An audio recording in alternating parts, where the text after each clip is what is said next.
علم لنا إلا ما علمتنا إنك أنت العليم الحكيم رب اشرح لي صدري ويسر لي أمري واحلل عقدة من لساني يفقهوا قولي. أما بعد, ada kita dari kita diberkat.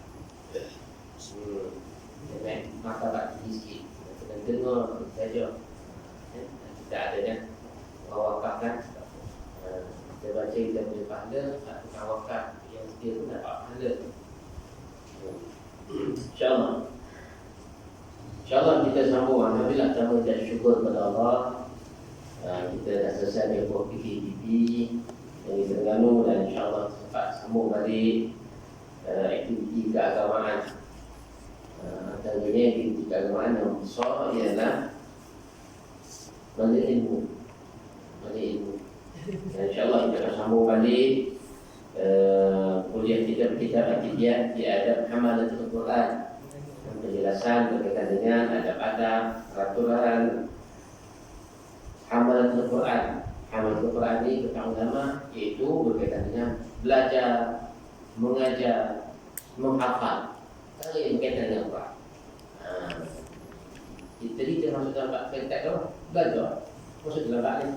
Masuk dalam bab. Dan kita dah masuk bab yang keempat. Bahagian keempat. Ni mula kita mula masuk kitab ni. Tujuan asal ditulis oleh Imam An-Nawawi rahimahullah kitab. Bermula itu sebagai mukadimah sebenarnya. Sebut tentang kelebihan Quran. Mukadimah itu kelebihan orang yang belajar Quran dan mengajar Quran. Dulu. Yang ketiga disebut tentang kelebihan orang yang menguasai tentang ilmu Al-Quran. Keutamaan kenapa diutamakan orang yang ada kelebihan.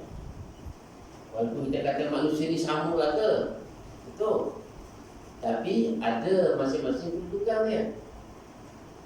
Ayah dan ibu tak sama dengan anak.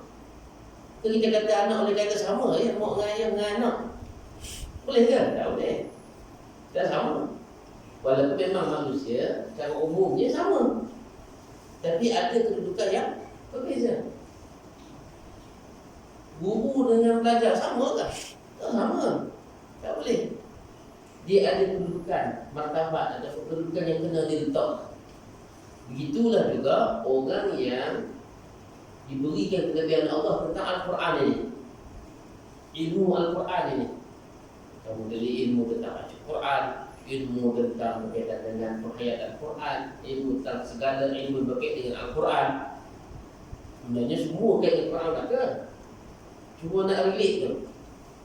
Matematik ni Quran tau. Orang tanya, ilmu matematik ni kita kata, saya ilmu sekular ustaz matematik. Siapa kata matematik sekular? Dalam Quran ada ayat matematik. Yusikumullahu fi auladikum lidzakari mithlu hadzal unsayain. Ayat tentang mirah, ayat tentang saka. Ayat saka tapi kata bab matematik, pecahan. Bab saham. Detail. Ayat 10 surah Nisa, ayat 11 surah Nisa, ayat akhir surah Nisa. Detail. Walakum nisfu ma tar walakum nisfu ma taraka azwajukum in lam yakul lahunna walad. Bagi isteri, bagi suami yang dapat 1/2 daripada harta saka. Kalau isteri yang meninggal itu tak ada anak, kita tak pecahan. Dan saya ada saing-saing. Bab matematik Israel. Bab hati itu apa tu? Tapi dia kata matematik itu Quran tu. Sebab tu ada orang bukan dia semua orang boleh menguasai ilmu Quran. Tak semua. Bab kiraan ni semua boleh. Kata pula dia mudah lupa. Ustaz sekali pun, saya sendiri pun. Kalau tak main sama, tak mengajar lupa. Bab Quran. Nak cerita ilmu ni asalnya semuanya daripada Quran kata. Cuma kita nak read. Ni musim hujan. Kita belajar bahas teori tentang hujan turun lah apa semua ni. Macam mana kita nak relate? Akhirnya itu semua daripada Allah kata. Apa nak relate kan? Ni dipanggil hari ini orang sebut sebagai pendidikan Rabbani. Kita kenal kat Allah tu lah. supaya kita tidak disekular. Sekular ni kuat lah. Ada orang kata sekular ni Islam juga. Dia tak buang Islam, betul? Sekular dia tak buang Islam. Tapi masalahnya menjuzukkan. Dia hanya letak Islam satu kluster. Oh, ini dalam kluster ni. Ni sekular, ni kluster agama. Awak cara buat ni ya? Kluster ekonomi bagi orang ekonomi ya. Teori ekonomi, apa sikit-sikit teori ekonomi. Kluster psikologi ya, teori psikologi ya. Dengan cara buat Islam. Jangan masuk. Teori apa ni, Sigmund Freud apa teori psikologi. Macam psikologi manusia. Dia mensegmentkan, dia mengklusterkan. Apa dia lagi?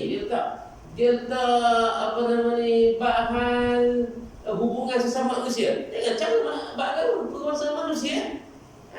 Selama mana manusia dia berhubung secara kasih sayang, bukan dengan paksaan, itu baik dia kata. Dia juga bagat mengiktirafkan hidup berpasangan sejenis. Sebab apa? Hubungan yang dibina akan kasih sayang. Logik akal bagus kan? Logik akal manusia biasa macam bagus dia kata.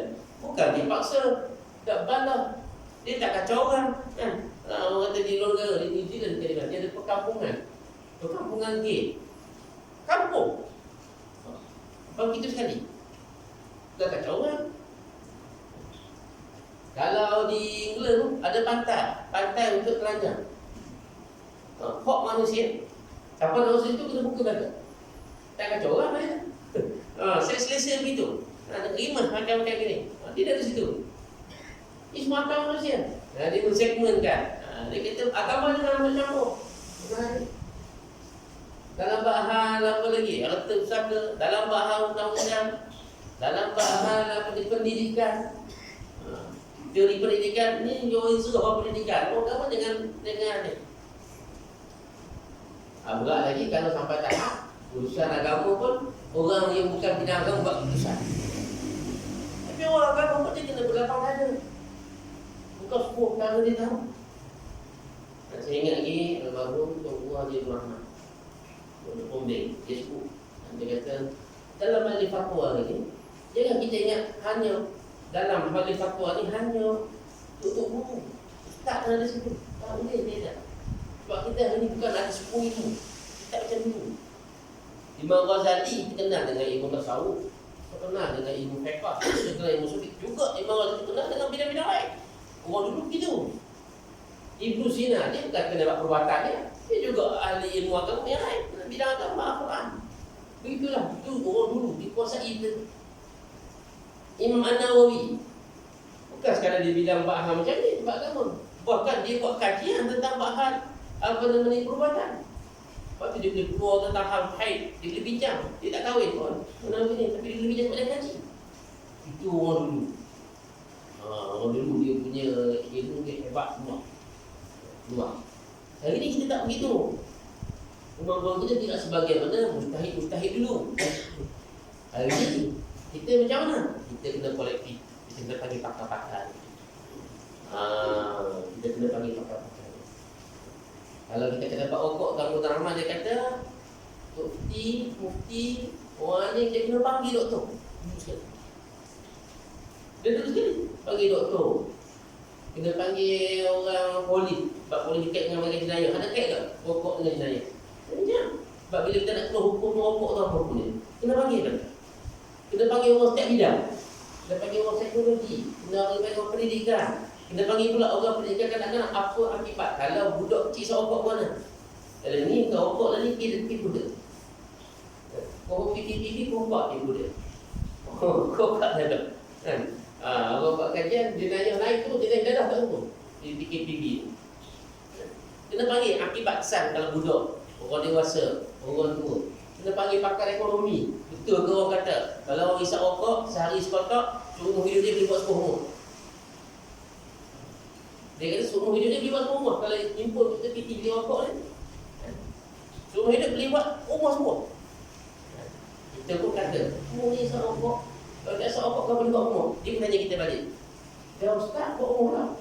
Ustaz pun kata isap rokok pun tadi buat rumah rokok. Kat mana tak kena? Tapi orang buat teori tu. Dia ingat teori tu. Tadi kita kawan kita. Dia kata, buat Allah lah, tak boleh buat Allah kan? Tak kisah Allah pun, tak boleh buat Allah. Oh, ada dia jawab. Tapi nak beritahu, nak mula Allah, kena panggil orang bidang-bidang lain. Tetapi dalam bab memutuskan, hak untuk memutus hukum itu apa? Itu begitu. Dia istimbat, dia buat kajian. Sebab apa itu bidang dia? Nak kata haram ke? Makruh ke? Harus ke?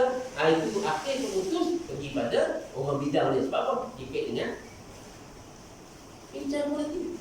Ini benda dia. Masuk pada dalam hari ini, musim, orang panggil zaman Covid sekalipun. Macam-macam orang bincang.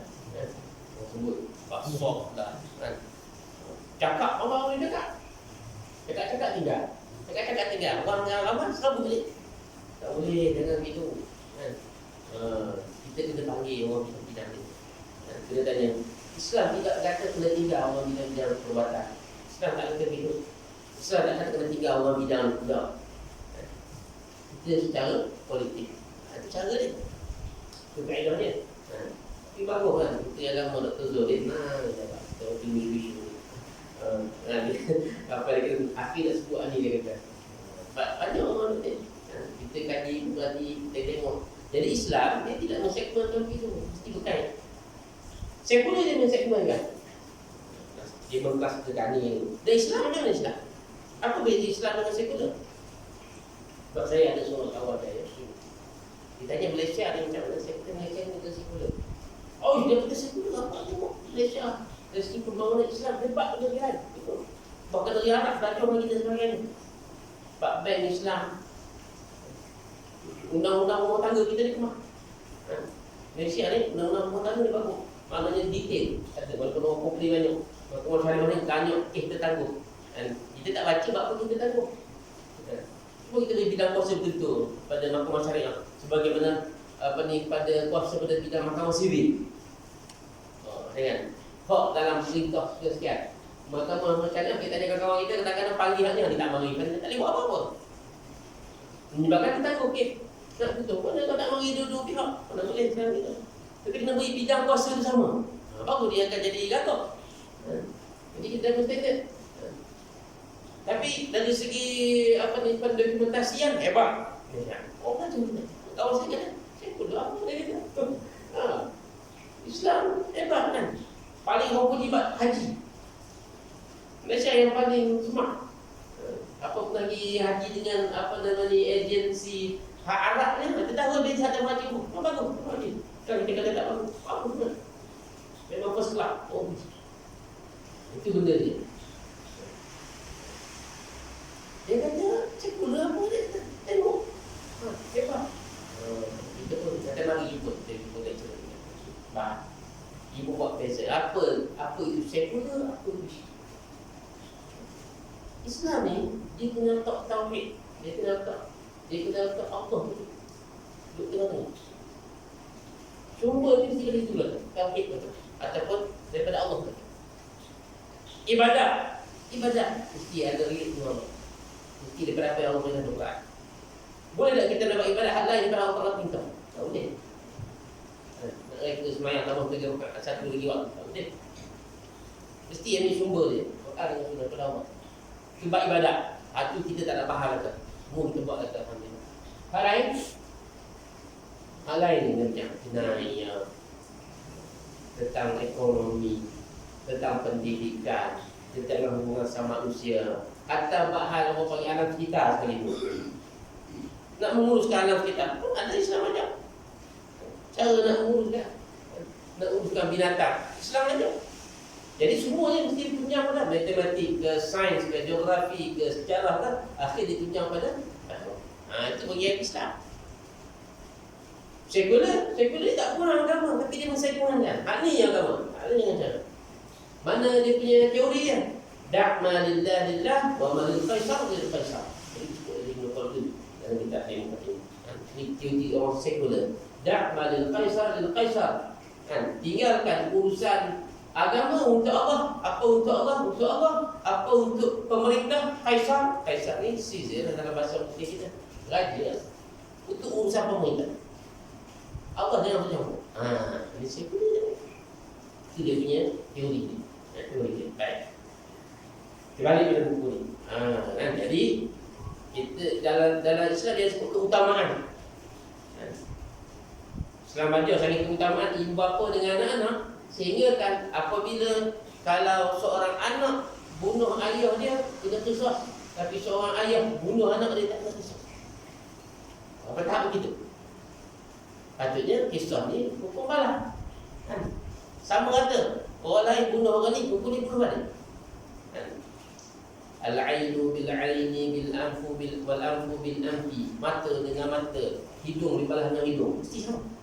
Tapi ada keadaan tertentu dalam bahan apa yang qisas seorang ayah atau ibu yang bunuh anak dia tak boleh kena bunuh anak. Ini tak tahu. Wa qadha rabbuka alla ta'budu illa iyyahu wa bil walidayni ihsana. Allah Taala perintah kepada kamu, jangan kamu sembah selain daripada Allah. Wa bil walidayni ihsana, dan kepada kedua ibu bapa kamu ihsana. Kamu kena buat baik. Ulama kata maksudnya apa? Wajib buat baik. Kita nak buat baik pada orang lain, nak pergi buat benda baik, nak bantu dia, itu pilihan kita. Itu pilihan kita. Kita tengok orang tengah susah bawa barang, kalau kita pergi tolong pegang, angkat barang dia, dapat pahala sunat. Nabi sebut kan, ada orang dalam kenderaan dan ditolong angkat barang, dapat pahala dapat kebaikan. Buat baik pada orang lain, hukumnya sunat. Kita ada pilihan. Kalau tak tolong pun dosa tak? Tak dosa. Tak dosa. Tak ada pahala ya. Tapi buat baik kepada kedua ibu bapa. Al-Quran kata wajib. Sana, kena buat wajib. Kena buat baik. Oh, beza kan? Beza. Jadi ada kedudukan keutamaan. Begitu juga Imam Nawawi dalam bab 3 kita bincang keutamaan. Keutamaan orang yang berilmu. Tidak sama. Sehingga kan dalam Quran sebut kan, Allah Ta'ala angkat darjat orang beriman dan diberi yang diberi ilmu dengan darjat, dengan darjat-darjatnya. Oh, dia beza. Dia beza tak? Itu kita dah selesai. Bab baru motivasi tentang kenapa kita nak belajar tentang ilmu kita Quran. Ingat dalam bab ni mana bukan hanya bicara bab baca Quran, bukan bab hafal Quran.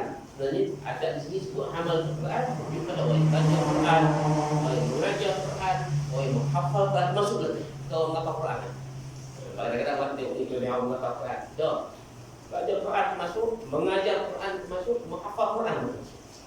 Ini berkaitan dengan Al-Quran, bukan mengaji Quran, bukan mengaji semata-mata. Baik, hari ini kita masuk. Ini dia mula masuk. Apa yang kita kata ada. Apa peraturan? Bila kita nak belajar ni, untuk ilmu ni, apa peraturan yang kita kenal?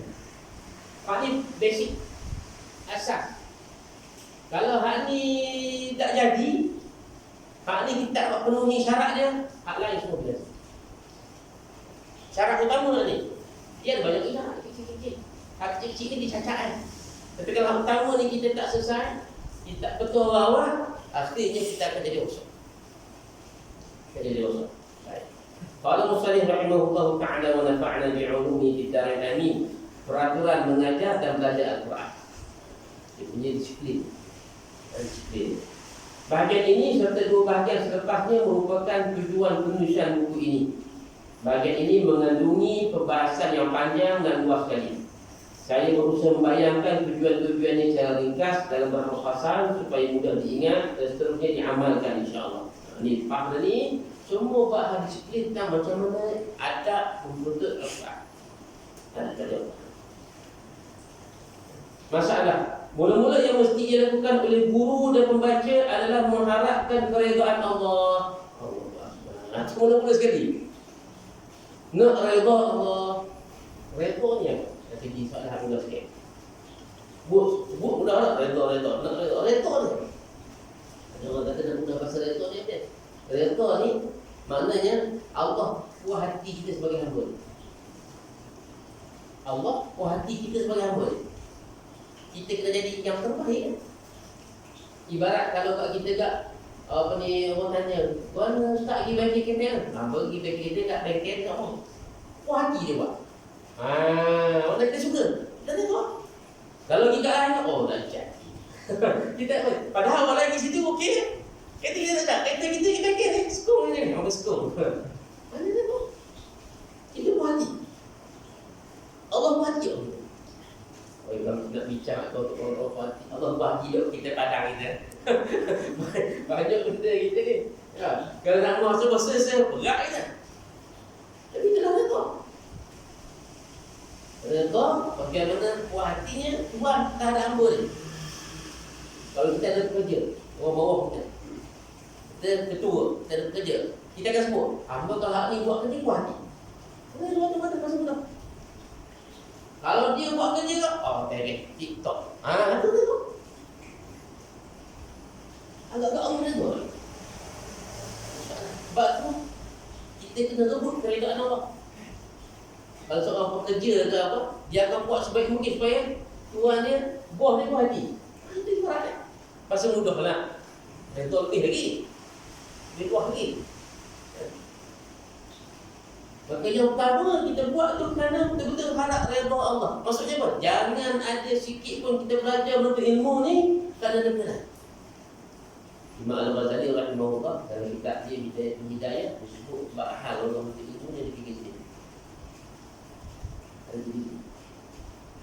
Pertama, menuntut ilmu betul-betul kerana Allah. Buat apa? Kerana Allah. Kerana apa?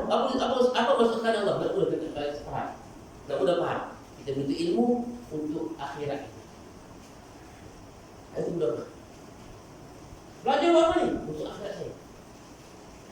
Buat apa belajar sains? Untuk akhirat saya. Mana sains untuk akhirat? Sebab saya memenuhi tuntutan fardu kifayah. Itu kerana Allah. Kita buat tu untuk akhirat, nak faham. Maknanya untuk dihisab, untuk dinilai di akhirat, bukan untuk dinilai di dunia. Kenapa? Kita nak sembahyang. Kita sembahyang tadi. Sembahyang untuk apa? Untuk dunia ke untuk akhirat? Untuk akhirat. Sebab apa? Sebab nanti sembahyang kita akan soal. Akan dimuhasabah dan bisa. Sembahyang. Sembahyang sungguh. Buat apa mau sembahyang kawan? Ni orang mari awalan pakai mari belakang buat tak mari tak boleh orang kata ni. Tu untuk akhirat kan dia.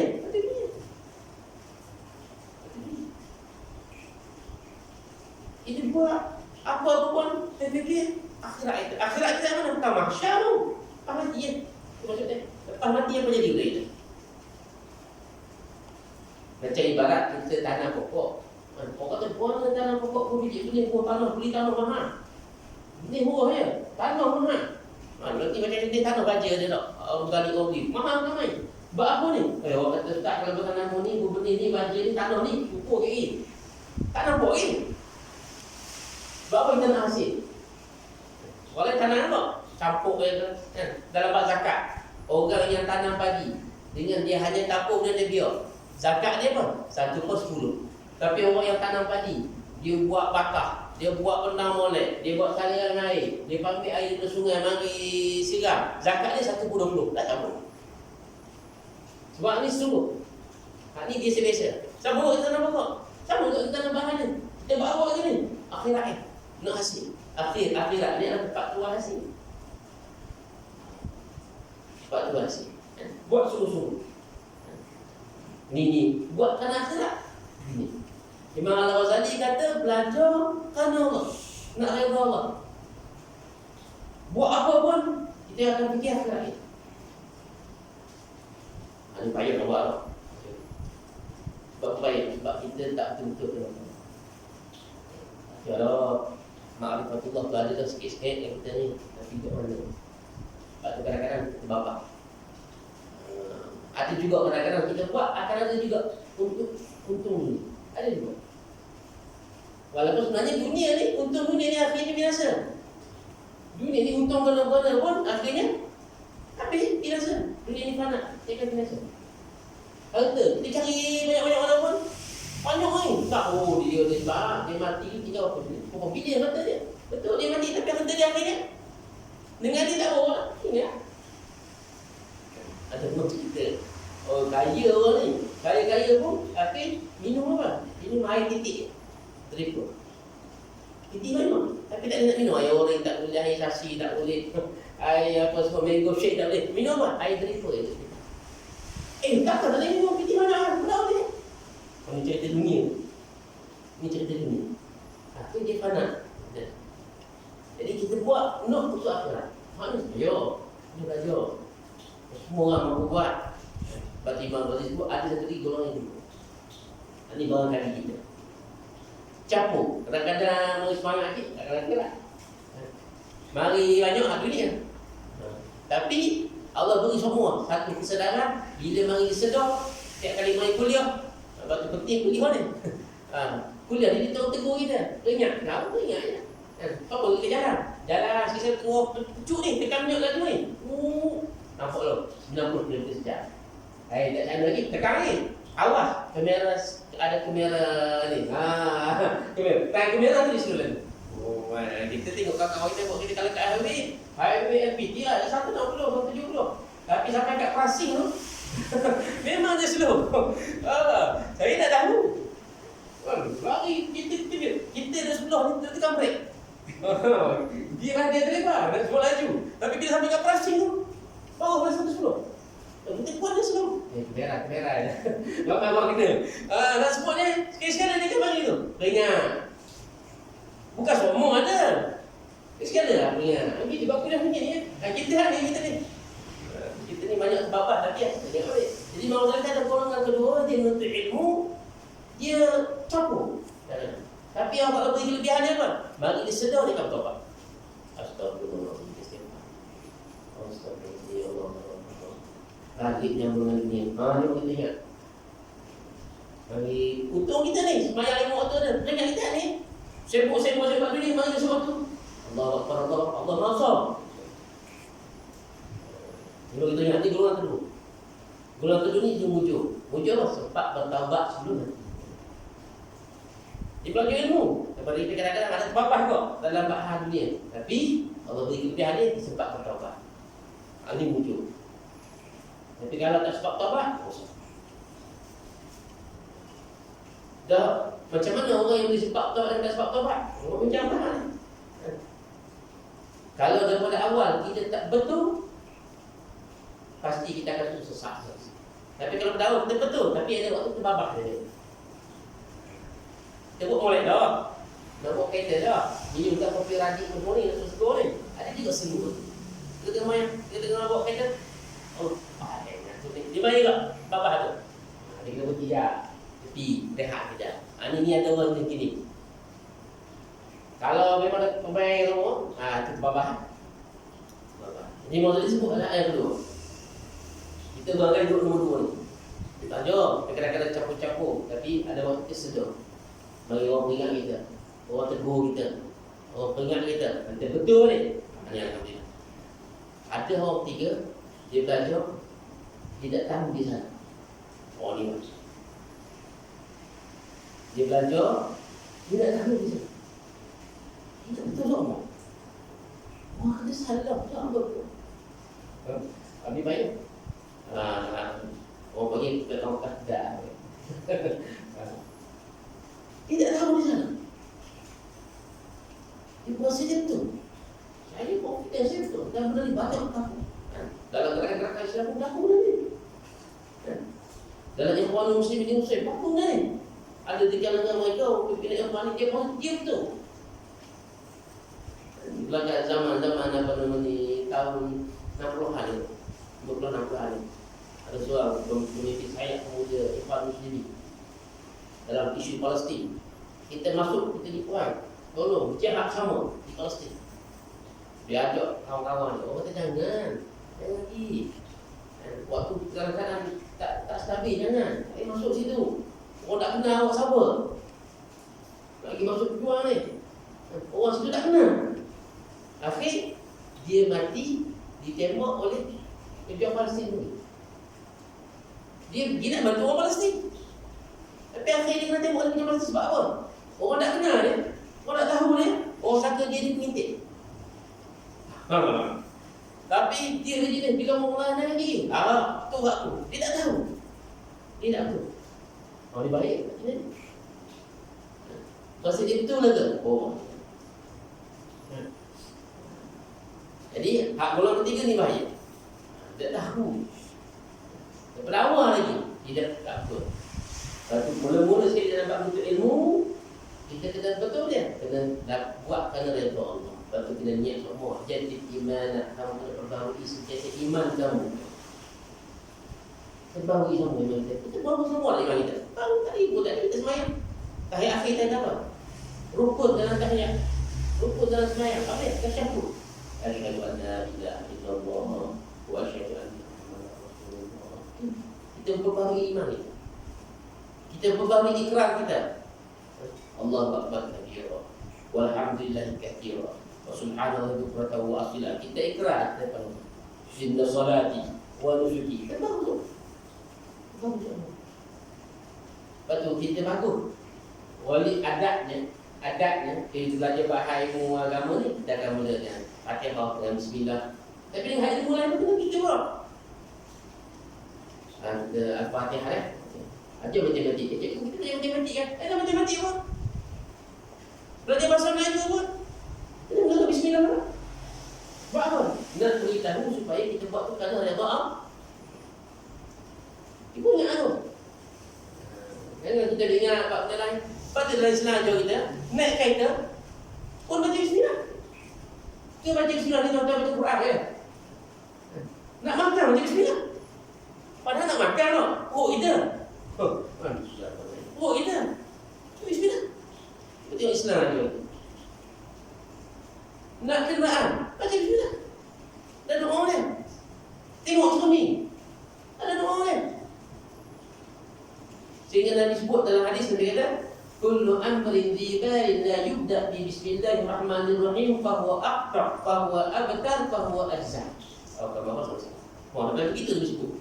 Setiap perkara yang besar, amrin dhibalin, perkara yang urusan yang besar yang kamu buat, kalau kamu tak mula dengan bismillah, fahuwa aqta, dia terputus. Putus kalau orang kata, putus rahmat. Guru saya kata aqta ni seumpama seekor burung yang tercabut ekor. Burung merah, tak ada ekor. Ada harga? Ada harga tak ada. Ayam kapang, oh beribu harga. Tak ada ekor, tak ada harga tu. Ini dia apa? Maknanya perkara pekerjaan yang penting, yang besar, kita buat tak mula dengan bismillah. Tak ada nilai. Tak ada harga tu. Tak ada harga tu. Kita belajar ni untuk ilmu ni perlu sangat penilaian. Tapi bila tak mula dengan bismillah, tak ada. Bahawa akbar. Macam ibarat seekor burung yang tercabut.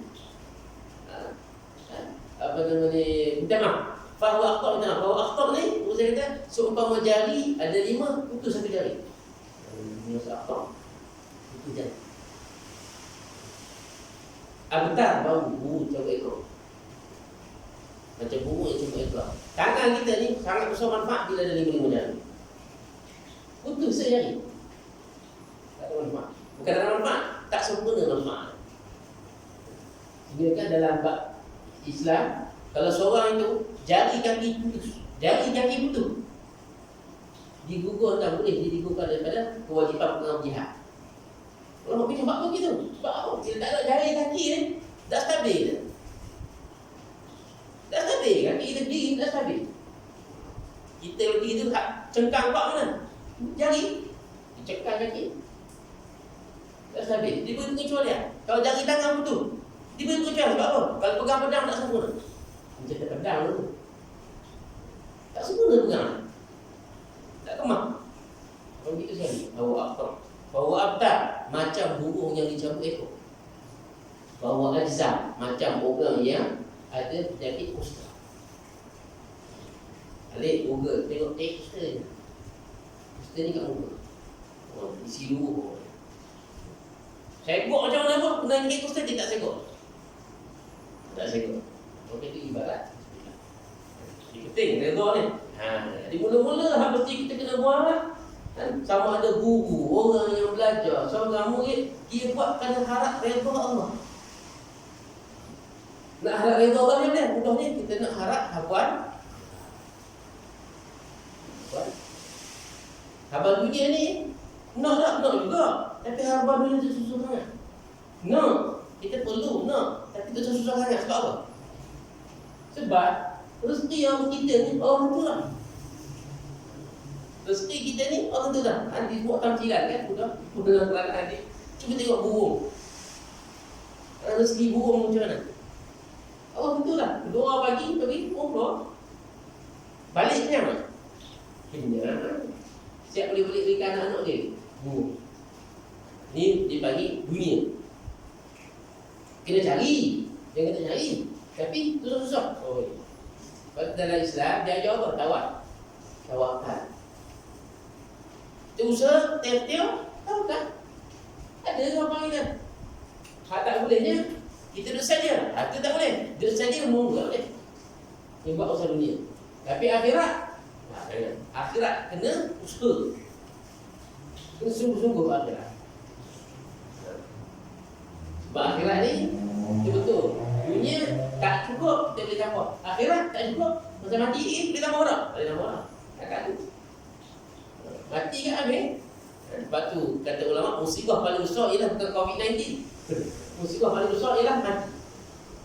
Dalam Quran yang sebut mati itu masaib, musibah paling besar. Sebab apa? Mati tak boleh taubat. Mati tak boleh nak tambah amalan. Tak boleh. Habis semua. Tempoh tu habis. Itu musibah paling besar. Baik. Allah berfirman, A'udzubillahi minasyaitonir rajim, dalam surah Al-Bayyinah, "Wa ma umiru illa liya'budullaha mukhlishina lahud-din, hunafa'a wa yuqimus salata wa yu'tuz zakata, wa dzalika dinul qayyimah." Ini ayatnya. Rasulullah lazim biasa kita baca. Apa Allah kata?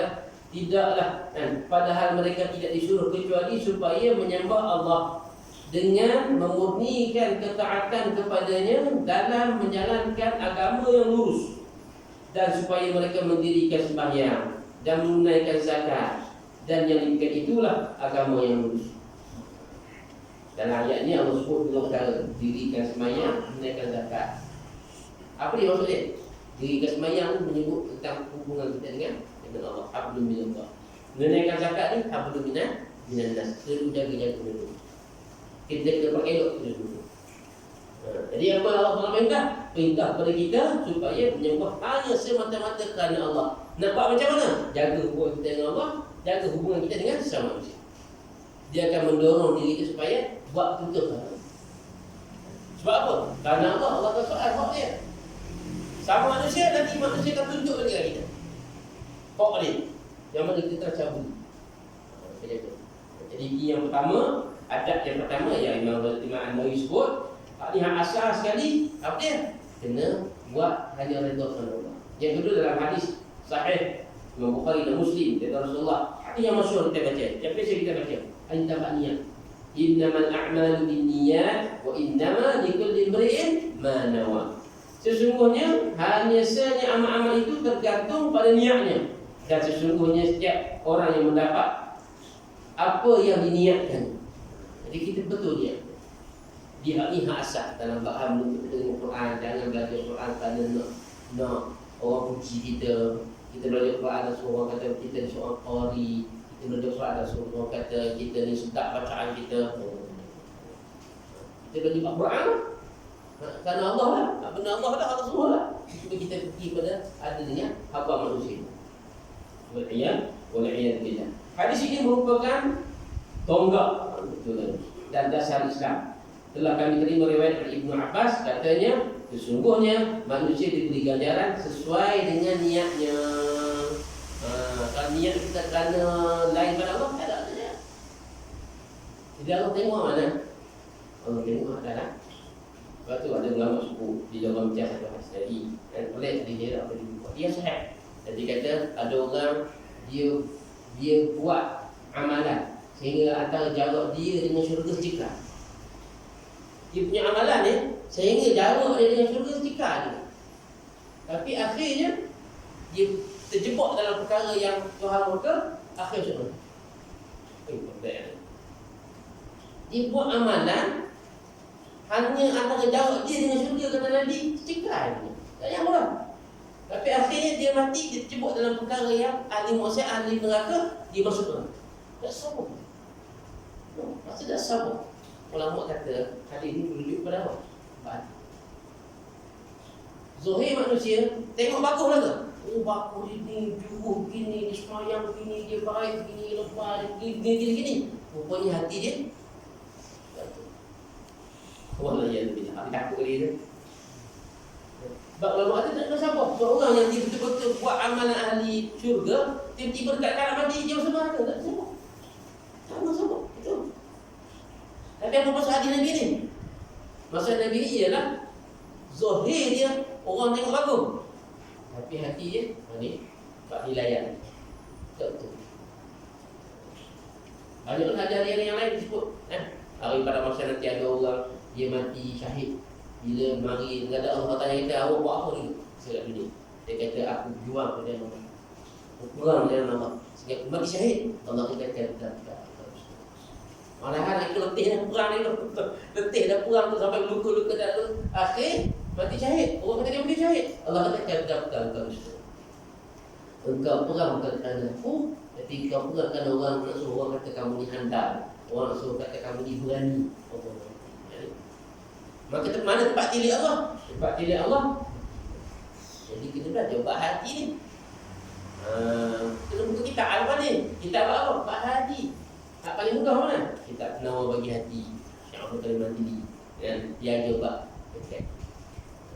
Bab tasawuf, ilmu tasawuf dengan kita tambahan cara nak kawal hati. Nak betul hati. Nak betul niat. Ini bab ilmu tasawuf. Ada kitab ni. Tidak nanti kita nak belajar ni. Ini pernah berlaku satu cerita, kisah Imam Ghazali. Imam Ghazali ni dulu dia sebelum terkenal dengan ilmu tasawuf, dia sangat terkenal dengan ilmu fiqhnya, usul fikih dia fatwa dia hebat. Sangat hebat. Orang tak boleh lawan, tak ada kata ni. Imam Ghazali ni cerita. Dan dia ada seorang adik. Imam Ghazali namanya Muhammad. Adik dia nama Ahmad. Dia seorang adik. Adik dia pun ada juga, tapi tak kenal macam mana. Satu hari semayang. Tengok semayang, Imam Ghazali diam. Tiba-tiba adik dia, Imam Ahmad, mufaraqah. Tengok semayang, tiba-tiba Imam Ahmad, adik dia, mufaraqah. Kita ni kalau imam, tiba-tiba dia tengok, kita perasan kadang-kadang ada makmum tak ikut kita. Lepas sedap-sedap adik dia. Kita rokok minta rokok ni. Bang main. Lepas tu kita ni kalau jadi makmum kena ikut imam. Jangan ikut kita. Ada orang dia ikut dia. Imam, main imam dia ikut dia. Imam rokok dia tak rokok-rokok main. Dia buat ikut suka dia. Jangan gitu. Ju'ilal imam liyutamma bihi kata Nabi. Dijadikan imam untuk kamu ikut dia. Kamu kena ikut dia. Jadi jangan kita buat lambat kita. Nak semayang panjang, baca panjang seorang-seorang, semayang seorang. Semayang Jumaat tak lagi kita kena ikut imam. Kena ikut imam, terkait dia balik. Jadi Imam Ahmad ni dia mufaraqah. Jadi Imam Ghazali pesan, adik dia mufaraqah. Tak ikut. Habis sukses sebenarnya. Lalu Imam Ghazali tidak panggil adik dia. Dia jumpa mak. Dia lalu kat mak. Lalu kat mak dia kata, sebab apa tadi? Dengan kat mak dia kata tadi, adik Imam Ahmad tu tak ikut imam. Mufaraqah. Saya tak tahu apa Imam Ghazali tu. Kat mana tak kena? Tak asal tahu. Dia buat. Lalu mak dia panggil adik dia. Mana sini? Dan sebab apa kamu mufaraqah? Ikan cerita banyak cerita dari dialog dia. Kenapa kamu mufaraqah? Kata Imam Ahmad, wahai ibu, tadi masa Muhammad sembahyang, abang sembahyang, saya nampak tubuh dia belang. Darah mana? Darah dia kan? Najis kan? Batal main. Kaedah kita kalau kita seorang makmum, kita tengok imam tu batal, kita kena mufaraqah, tidak batal main kita. Hak orang lain yang tak mufaraqah, tak tahu tak apa. Kita hak tahu kena mufaraqah. Sebab kita tahu tak sah. Bagi kita imam tu dah batal. Kalau kita kena mufaraqah, kalau kita ikut juga semayang kita batal. Kaedah ni. Jadi dia kata masa tu yang tadi aku tengok Muhammad ni berdarah tubuh dia. Penuh darah ni, macam darah mengalir dia. Macam itu yang dia nampak. Sesuai. Imam Ghazali dia dengar tu, setok dia. Tahu apa saya tak? Apa je. Masa tengah sembahyang tu, dia tengah mikir bab hukum tahid. Maksudnya dia sebenarnya dia ada masalah bab haid tak selesai, dia mikir. Dia haid dia mungkin tu lah. Kalau tak keluar air tak tahu kan. Kan dia orang perempuan. Ada orang perempuan dia keluar air dia buat tak tahu tak. Dia buat tak cara. Haid dia mesti hadah tu. Darah warna merah, warna coklat, warna ni tak cara. Dia tak warna gitu. Tapi kita cara tu kan. Isteri kita ada isteri ada perempuan tak tahu. Jangan main buat haid ni. Kalau orang haid dia normal biasa tak apa. Mari yang mutahayyirah. Kejap mari, kejap tak mari. Mari 3 bulan sekali mau mari dia jadi mutahayyirah. Biasanya berlaku kalau orang perempuan bila dia operate. Berapa operate dia akan laku kita sikit kan. Dia tak normal biasa. Tapi dalam hukum ada benda ini. Jadi bahawa tadi ada masa terus semayang tu. Dia semayang tapi dia mikir dia. Ada cerita bahan betul hati ni. Sampai adik dia hikmah. Nampak berdarah. Padahal awal lagi darah tak ada orang. Dan adik dia memang ada trauma. Wali apa? Lepas pada itulah Imam tadi katakan dia betul-betul dia alim dah. Tapi dia betul-betul bincang bahas ilmu sampai dia betul. Hingga lahir tak hidayah. Dan akhirnya Imam tadi dikenali tentang tasawuf. Padahal dia belum mustahil. Kalau mereka dia tak ada hebat. Al-Mustasfa Rasul. Oh hebat tak ada. So, ni nak cerita bab penting tempat diri Allah. Jangan kita lupa tempat diri Allah kita, hati kita. Jangan kita lupa. Kita kadang bencana tempat diri manusia. Pak orang tengok, kita lupa tempat diri Allah. Wallahu a'lam. Bismillahirrahmanirrahim. وعلمنا ما ينفعنا وزدنا علما والحمد